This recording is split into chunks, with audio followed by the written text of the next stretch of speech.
गेली 3 दिवस महाराष्ट्रामध्ये विशेषतः सोलापूर जिल्ह्याची संपर्क प्रमुख म्हणून असणारी जबाबदारी याच्या आधीच्या बैठका आपण फक्त सगळ्यांच्या मुलाखती आणि त्या संदर्भात असणारी एकूण पक्षाची काय स्थिती आहे यावर आपण त्या मुलाखती आधारित घेत होतो। मात्र आता यावेळेला आपण ज्या संपूर्ण नेमणुका केलेल्या आहेत आणि त्या नेमणुकीनंतर गेल्या 2 महिन्यातला एकूण संघटनेचा आढावा घेण्यासाठीचा हा 3 दिवसांचा दौरा आयोजित केलेला, ज्याच्यामध्ये पहिल्या दिवशी मोहोळ आणि बार्शी विधानसभेची बैठक झाली। आपल्याला कल्पना असेल की फुटीर खासदार ओमराजे निंबाळकर यांचा लोकसभेचा जो काही भाग होता, जिथून आम्ही त्यांना निवडून दिलेला आहे, तो भाग बार्शी आहे। आणि बार्शीतनं जे मताधिक्य दिलेलं आहे, कारण बार्शीतूनच पक्षाचा एक आमदारही निवडून आलेला आहे आणि या ठिकाणी प्रवीण काकडे यांची जिल्हा प्रमुख म्हणून नियुक्ती झालेली आहे। प्रवीण काकडेंनी त्या बैठकीमध्ये ओमराजे निंबाळकर यांच्या निषेधाचा ठराव मांडलेला आहे आणि येणाऱ्या काळात ओमराजे निंबाळकर असतील किंवा जो कोणी संघटनेच्या आड येईल त्याला तितक्याच ताकदीने विरोध करण्याची भूमिका बार्शी आणि मोहोळ मधून घेतली जाईल। त्या संदर्भात पदाधिकाऱ्यांना सूचना दिलेल्या आहेत। पदाधिकाऱ्यांच्या नियुक्त्यांचा अगदी खुल्या पद्धतीने बैठकीमध्ये चर्चा करून काही नावं काढलेली आहेत, ज्याची नावं यथावकाश सामनामधनं 1-2 दिवसामध्ये प्रकाशित होतील। काल सोलापूर मध्य आणि उत्तरची प्रतापभाऊ चव्हाण जिल्हा प्रमुख आणि महानगर प्रमुख धाराशिवकर यांच्या उपस्थितीतली कालची बैठक इथल्याही बऱ्यापैकी शिवविधी सेना, शिक्षक सेना, डॉक्टर सेल, विद्यार्थी कक्ष या सगळ्या विंग्सची बैजवार चर्चा झालेली आहे आणि त्याच्याही नियुक्त्या सामनामधनं येतील। संध्याकाळी सोलापूर दक्षिण मधलं संपर्क कार्यालयाचं उद्घाटन आणि त्यानंतर अक्कलकोट मधली बैठक संपन्न झालेली आहे आणि आज पुन्हा माढा, करमाळा, कुर्डुवाडी, सांगली आणि पंढरपूर, सांगोला या भागातल्या बैठका होत आहेत।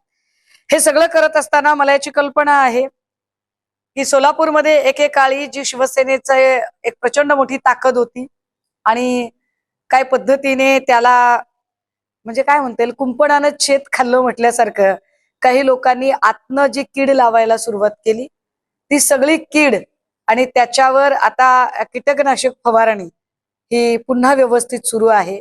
मला विश्वास आहे की नवनियुक्त जिल्हा प्रमुख ही जी सगळी मंडळी आहेत, काल विशेषतः पूर्ण सोलापूरचं सहसंपर्क प्रमुख पद जे आहे, म्हणजे मी आणि इथले जिल्हा प्रमुख या सगळ्यांमध्ये एक दुवा असावा म्हणून दत्ता माने यांची सर्वानुमते सहसंपर्क प्रमुखपदी निवड झालेली आहे।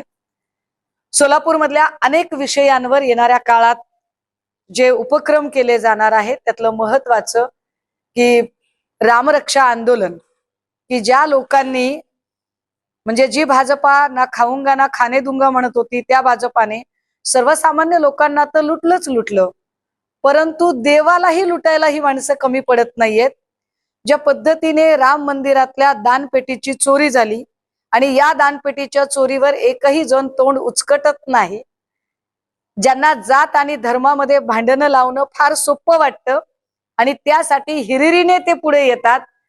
कधी लव जिहादचा मुद्दा घेऊन येतात, कधी ओबीसी विरुद्ध मराठ्याचा मुद्दा घेऊन येतात, कधी आरक्षण उपवर्गीकरण समर्थनार्थ आणि आरक्षण उपवर्गीकरण विरोधात असे मुद्दे ते घेऊन येतात। मात्र राम मंदिर, ज्या राम मंदिराच्या प्रश्नावर या लोकांनी भावनिक करून सत्ता काबीज केली, त्या राम मंदिरातल्या दानपेटीच्या चोरीबद्दल हे लोक बोलत नाहीत। ते रामरक्षा आंदोलन येणाऱ्या काळामध्ये पक्ष मोठ्या प्रमाणात सोलापूरमध्ये राबवेल आणि सगळ्या विधानसभा निहाय हे रामरक्षा आंदोलन सगळीकडे होईल। त्या संदर्भातली जवळपास सगळी मांडणी काल झालेली आहे। यथावकाश त्याच्या तारखा आपल्या समोर जाहीर केल्या जातील। या जिल्ह्याची संपर्क प्रमुख या नात्यानं एका महत्वाच्या मुद्द्याकडे मी आपल्या सगळ्यांचं लक्ष वेधलं पाहिजे। काही दिवसांपूर्वी शिवसेना उद्धव बाळासाहेब ठाकरे पक्षाचे नेते सन्मान्य संजय राऊतजी यांनी काही भूमिका मांडली। खरं तर या भूमिकेमध्ये पालकमंत्री जयकुमार गोरे यांचं तसं काही मध्ये बोलायचं काही कारण नव्हतं. पण तरीही जयकुमार गोरेंनी कारण नसताना काही विधानं केली जी अत्यंत अप्रस्तुत होती, अव्यवहार्य होती आणि ती प्रासंगिक तर अजिबातच नव्हती. पण कदाचित आता सगळ्या भाजपमध्ये एक ट्रेंड आहे, नॉयझी गँगमध्ये भरती होण्यासाठी सगळे डेस्परेटली प्रयत्न करत आहेत. जो जितका वाह्यात बोलेल कदाचित फडणवीस त्याला तितक्या लवकर जवळ करतील असा एक ट्रेंड आमदारांमध्ये चालू आहे. त्यामुळे प्रत्येक जण वाह्यात बोलण्याची स्पर्धा करत आहे. आमदारही वाह्यात बोलत आहेत, खासदारही वाह्यात बोलत आहेत, शब्दांचं चयन वाह्यातपणे करतायत. 100% ऑर्गॅनिक उच्च दर्जाचे प्रोडक्ट्स व हायजीन असलेले सोलापुरातील एकमेव सलून स्टाईल मंत्रा, जिथे क्लायंट्सना सर्व प्रकारच्या hair treatment, colour, highlights, PPD, free colour, सर्व advance skin treatments, hair extension, lash extension आणि बऱ्याच इतर ॲडव्हान्स सर्व्हिसेस दिल्या जातात. Bride groom makeup and all package. Style mantra unisex salon, Agarwal palace, opposite Patanjali mall, Jule, Solapur. Mobile 6399888822.